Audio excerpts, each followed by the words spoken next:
théologie, l'invité du rabbin. Deuxième volet de l'émission consacrée à Johann Sfar, en compagnie bien sûr du rabbin Gabriel Fary. Bonjour à tous les deux. Bonjour. Alors, Johann Sfar, on a bien commencé hier à parler du chat du rabbin numéro 11, la Bible pour les chats, et paru chez Dargaud bien sûr. Et puis, on évoquera 2 autres livres juste en fin d'émission. Alors, ma première question, je peux commencer, Gabriel? Mais je vous en prie. Vous êtes plutôt chat ou plutôt rabbin? C'est une bonne question. Moi, j'étais chat avant, parce que j'aimais bien mettre le pastis. Et le rabbin, je l'aime bien parce qu'il porte le monde. On dirait que tout le monde l'embête. Vous savez, à chaque fois que là, vous êtes à la radio, vous êtes tranquille. Mais à chaque fois que je suis allé interroger des rabbins dans des synagogues, il n'y a pas moyen de leur parler parce que il y a 10 personnes qui viennent les embêter, mais pour des sujets, j'allais dire de plomberie. Ouais. Et ça, j'aime beaucoup. L'idée qu'on attend tout. Le garagiste dont vous parliez hier. Ça me semble vraiment très drôle. Oui, tout à fait. Donc de plus en plus rabbin et de moins en moins chat. L'idée, c'est la paternité, c'est le fait. J'ai 3 enfants maintenant, et j'ai l'impression d'avoir toujours des choses à porter ou à régler, ou on dirait qu'il y a toujours des choses plus importantes que de dessiner, et ça m'amuse beaucoup. J'aime pas que le monde me fiche la paix. Le chat est dans sa représentation est un chat qui est pas très séfarade, hein. Il est très maigrichon. C'est vrai. C'est pas un problème. Enfin, à aucun moment l'un de vos personnages s'en inquiète. Non, mais je l'ai eu comme ça. J'ai eu ce chat il y a une vingtaine d'années, et on a eu un coup de foudre l'un pour l'autre. Et il avait une tête tellement bizarre que j'avais toujours l'impression qu'il avait un truc à raconter. Et puis il a un air diabolique qui est assumé. C'est vraiment c'est le petit diable, quoi. Comment la graphie a-t-elle évolué depuis le premier album, Le Chat du Rabbin, jusqu'à maintenant? Moi personnellement, j'ai eu l'impression que c'était encore un peu plus coloré, et que les personnages étaient peut-être un tout petit peu plus détendus. Est-ce que je me trompe? Ah, c'est pas faux. Les couleurs sont faites par Brigitte Findakli, qui est une grande amie. On travaille ensemble depuis le début du chat. Je me suis mis, après le 5e album, à travailler très grand parce que je me documentais de plus en plus. Et il y a eu 2 albums, dont un qui se passait en Israël, le 10e album, où j'ai eu besoin de beaucoup de documentation. Là, je suis revenu au format des premiers albums du chat, c'est-à-dire 6 cases, dessinées à la plume et à l'encre de Chine. J'ai l'impression que dans celui-là, il y a un peu un retour au graphisme des premiers. Sauf que je me suis rajouté des grandes pages un petit peu pour chapitrer. De temps en temps, j'ai fait un grand dessin, j'allais dire presque à la Sampé. Je dessine pas aussi bien que Sampé, mais j'aimerais bien. Et donc, de temps en temps, j'ai fait un petit chapitrage comme ça. Et puis, j'assume le fait qu'on est dans un Maghreb qui est complètement inventé. La maison du rabbin, c'est Las Vegas, mais ça me va très bien. Alors... Oui, Gabriel. Oui, moi je voulais revenir sur les miracles parce qu'on est en pleine fête de Hanouka. Votre album est sorti il y a maintenant 5 jours, c'était le 26 novembre. Cette notion de miracle est une notion qui est effectivement très très rare dans le judaïsme. Quand on regarde les miracles, finalement il y a Hanouka, la fête que nous sommes en train de célébrer. Je sais pas, la mer Rouge qui s'ouvre en 2. Et puis, il n'y a pas grand-chose d'autre. C'est pas une religion du miracle. Et pourtant, comme vous le disiez hier, il y a cette invocation constante, en espérant qu'en priant Dieu, un miracle va arriver. Moi, j'ai toujours trouvé, en vous lisant depuis le tout premier album, qu'il y avait presque une transposition, c'était un peu le pendant séfarade du violon sur le toit. On est dans un univers comme ça, on a l'univers du Pletzel, du violon sur le toit, du petit village comme ça, et puis là on passe côté Maghreb, et pareil, dans le violon sur le toit, on invoque les miracles en permanence, si j'étais riche, et ainsi de suite, tout ça. Et là on passe dans un autre univers. C'est très conscient. Dans l'envie de réenchanter l'imaginaire séfarade, je suis parti de mes souvenirs de Thévier le laitier et de ce genre de récits, avec la question de la tradition qui est au centre du violon sur le toit. On est en train de travailler sur un projet de série télé sur le chat du rabbin, et mon scénariste, qui est un auteur formidable qui s'appelle Benjamin Charbit, il a relu tous les chats et il m'a dit, mais finalement la question du chat du rabbin, c'est faut-il abandonner le judaïsme? Alors là, je suis tombé de ma chaise, c'était très provoquant. Et en fait, c'est la même que dans le violon sur le toit, c'est qu'est-ce qu'on fait de la tradition? Est-ce qu'on la met au congélateur? Est-ce qu'on la change toutes les 2 semaines? Et évidemment, la réponse, elle est jamais simple. Et elle se fait dans les repas familiaux. Donc oui, là, il y a les mêmes archétypes que dans le violon sur le toit. Il y a le père, il y a sa fille, il y a tous les changements qu'amène le monde moderne. Et il y a cette tradition qu'on n'arrive pas à saisir, parce qu'elle est finalement à la fois religieuse, culturelle. J'espère qu'elle n'est pas ethnique, mais en tout cas, il y a non, elle n'est pas ethnique. Non, mais en tout cas, il y a une question de le qu'est-ce que c'est être juif et qu'est-ce qu'on en fait. Finalement, c'est au centre, oui. Oui. Alors, moi, je voudrais juste dire, il y a 77 pages. C'est quand même très, très conséquent. Combien de temps avez-vous mis à produire cet album? Alors, je sais pas. Oh, c'est 6 mois à chaque fois. Un album du chat, c'est 6 mois et l'autre moitié de l'année, je fais autre chose. L'autre moitié de l'année, moi, je vais vous dire, parce que je suis fidèlement, comme des centaines de milliers de personnes, Johan, sur Instagram. Vous êtes très généreux pour vos followers sur Instagram, très généreux. Vous nous gratifiez de dessins qui n'ont pas vocation à être publiés obligatoirement, de façon très régulière. Du reste, je vous remercie pas parce que j'ai été bloqué sur Facebook pendant un temps à cause d'un dessin. Vous vous souvenez? Avec le qui? Bon. Et quand, à chaque fois que je me reconnecte sur Facebook, j'ai un petit avertissement disant attention, un faux pas et on vous bloque définitivement. Oui. J'ai été interdit de Instagram et Facebook parce que quand il y a eu cette manifestation, je sais plus contre quoi, où les gens voulaient s'en prendre aux juifs, donc ils avaient le pass sanitaire. Voilà, il y avait cette grosse pancarte avec marqué qui, évidemment il y avait que des non-juifs autour, et dès qu'on les engueule, ils disent mais non, on n'est pas antisémite. Donc j'avais trouvé la pancarte ultime sur laquelle il y avait marqué sale juif, nous ne sommes pas antisémites. Donc moi ça me faisait beaucoup marrer, mais ça n'a pas fait marrer les modérateurs des réseaux sociaux, et j'ai émis des protestations en essayant de prouver que je n'étais pas antisémite, mais ils ont décidé que j'étais un anti-juif. Et donc j'ai émis les mêmes protestations, le cas a même été instruit, j'ai expliqué que j'étais rabbin et qu'il y avait peu de rabbins antisémites, mais ça ne les a pas convaincus. Ça va faire l'objet d'un prochain album, je sens. Non, mais tout ça pour dire que Johan est très très engagé, on parle pas du tout politique ou autre chose, mais et il y a toujours le regard de l'artiste finalement qui est formidable, parce qu'il y a ce décalage finalement, vous dites des choses d'une façon qu'un simple mortel comme nous ne saurait exprimer avec autant de talent, et cette générosité, je voulais vraiment vous en remercier, parce que finalement puisque nous sommes dans Hanouka, c'est un peu Hanouka tous les jours avec vous, et j'ai toujours cette curiosité, non, j'ai même créé des petites alertes, hein.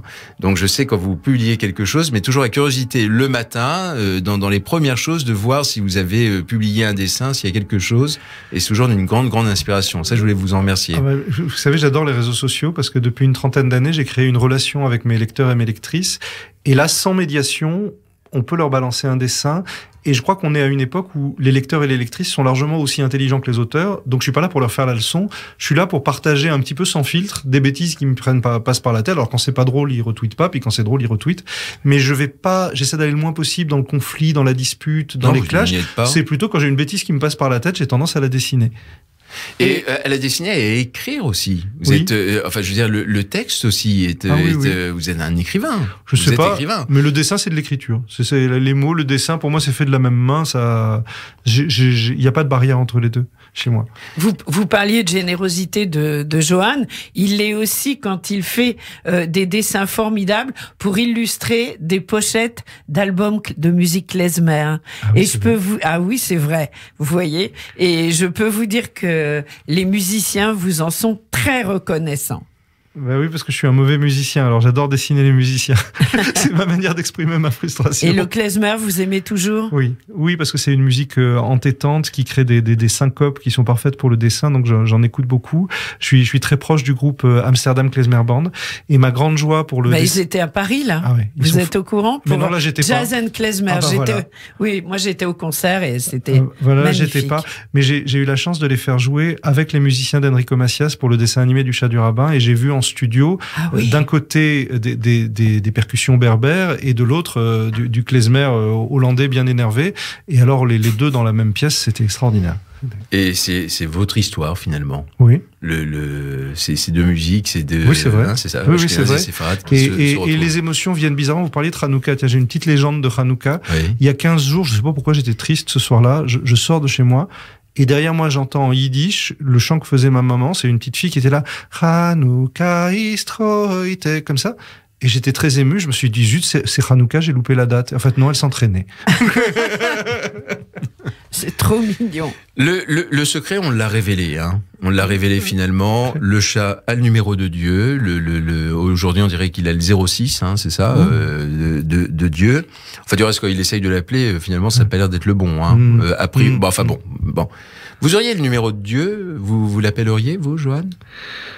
je suis pas sûr que je passerai un coup de fil. Parce que, en fait, tout l'enjeu de cette parabole, c'est dire, mais vous me dites que c'est ridicule d'avoir le numéro de Dieu, mais enfin, toi, quand tu demandes quelque chose et que tu attends que Dieu réponde, face à un mur blanc, c'est la même chose. Que tu pries pour des raisons intimes, ça va, mais si tu demandes qu'on te rende un service, pourquoi on te le rendrait à toi alors qu'on l'a pas rendu à tes ancêtres qui ont vécu des drames 1000 fois pires. Donc voilà, Dieu, c'est pas SOS médecin. Vous avez l'impression que Dieu n'entend pas toujours ce qui l'implore? Mais j'ai l'impression que s'il l'entendait, ce ne serait pas le judaïsme. Le judaïsme, ça parle du réel. Vous savez, moi, ça m'a toujours marqué. Le moment où on explique aux enfants que le Père Noël n'existe pas, c'est le moment où on leur explique que Dieu existe. Donc, on substitue dans leur imaginaire un barbu à un autre, et finalement, on reste dans la fable. Or, la noblesse de la religion, c'est de parler du réel.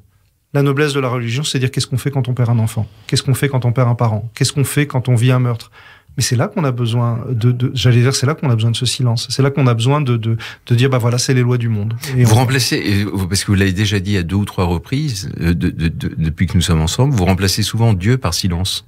Bien sûr, oui. Bien sûr. Vous savez, pardon, je vais dire un gros mot. Il y a une très belle phrase dans les Racines de ciel de Romain Gary. On lui dit, mais finalement, vous êtes un romantique, et il répond par rapport à la merde, oui. C'est-à-dire que tout mon combat, c'est d'essayer d'éviter le nihilisme sans avoir recours à de la superstition. C'est-à-dire comment faire pour donner une valeur au monde, pour donner une valeur à ce qu'on vit, par la ritualisation, par le quotidien, par tout ça, sans sombrer dans des choses qui sont la poudre de perlimpinpin. C'est trop facile de dire à des jeunes gens, moi je sais les réponses à tes questions. Et on voit très bien que c'est comme ça que les fanatiques attrapent les jeunes, c'est en leur disant, je sais Quelle noblesse de dire à un jeune, je sais pas la réponse à ta question. Mais vous êtes beaucoup dans le questionnement, dans le doute, c'est très juif, c'est très bien. Vous le dites même dans votre livre. Vous ne savez pas si vous êtes anticlérical ou si vous êtes pro. Vous ne savez pas si vous êtes croyant, agnostique ou autre chose. Bien sûr. Ça, c'est une quête permanente, finalement. Oui. C'est-à-dire, le doute, j'ai toujours été. L'acceptation de ma propre incohérence, ça, c'est nouveau. C'est-à-dire, il y avait une injonction pendant longtemps à être capable de mettre des mots sur le fait que ce que je fais n'a aucun sens. Finalement, j'ai aucune vie communautaire. Je passe ma vie dans les textes juifs. Je vais jamais à la synagogue. Je mange pas kasher et je suis malheureux quand je loupe une fête. Et je prie tout le temps. Voilà. Et pourquoi pas? Il y a un moment, c'est-à-dire qu'au moment où beaucoup de gens font la teshuva, c'est-à-dire se disent attends, je vais revenir, au contraire, je me dis acceptons ce que je suis avec les incohérences, puisque finalement, les rares fois où j'ai rencontré des personnes cohérentes, ces personnes m'ont glacé le sang, parce que leur cohérence se fait au prix d'une certaine déshumanisation. Vous savez que les Maximes des Pères, je ne sais pas si c'est un texte que vous avez aussi exploré, j'imagine que oui, vous avez Pirkei Avot que vous avez exploré. Quand on voit la définition du tzaddik, du juste, dans l'une de ses vertus, on dit c'est celui qui hamakir et mekomo, celui qui reconnaît sa place, qui comprend quelle est sa place. Et finalement, que ce soit dans le doute, que ce soit dans les interrogations, j'ai l'impression que vous êtes arrivé à un stade où vous avez compris quelle était votre place. Ça, en tout cas, j'ai compris qui je fais marrer. J'ai pris une belle leçon à la cathédrale d'Angoulême il y a quelques années. On m'a remis un prix de la bande dessinée religieuse. Et l'évêque était absolument adorable. Et je lui ai dit, écoutez, j'ai l'impression d'usurper la place de quelqu'un parce que je suis pas certain d'être croyant. Et il m'a pas dit mon fils, mais il y avait quand même de l'affection. Il m'a dit, écoutez, nous avons les certitudes en horreur. Ici n'a place que le doute. Je me suis dit, cet évêque est un bon rabbin. Ça m'a beaucoup plu. Ah oui, chapeau. Il y a une chose, vous parliez des Pirkei Avot. Oui. J'ai vu fonctionner mes rabbinim de Nice. Ils avaient les Pirkei Avot. Ils ouvraient parfois presque au hasard et ils prenaient une maxime et ils la commentaient. Et ça, je trouvais ça formidable. Je trouvais que c'était finalement en résonance avec certaines pratiques, même extrême-orientales, de zen ou de choses comme ça, où on estime que l'exégèse a presque autant d'importance que le texte et on va y mettre du souffle, on va le faire vivre. Ça, je suis très attaché à ça, à ce faux empirisme. Le chat s'intéressera au Pirkei Avot un jour ? Mais vous savez, là que vous dites que je connais mes limites, je connais vraiment mes limites. Je me prends pas pour un rabbin, je me prends pas pour un religieux. En revanche, de la même manière que le philosophe est celui qui aime la sagesse, il faudrait inventer un mot, mais moi je suis celui qui aime le spirituel et le sacré. Je suis toujours à la limite du jardin, voilà.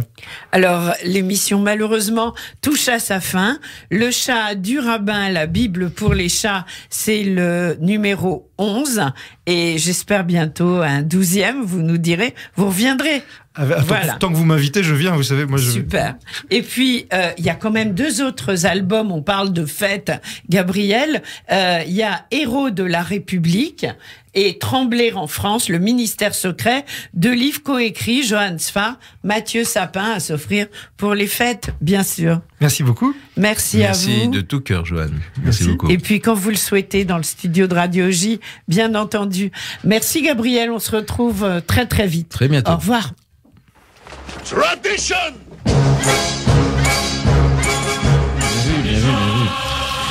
Vous connaissez...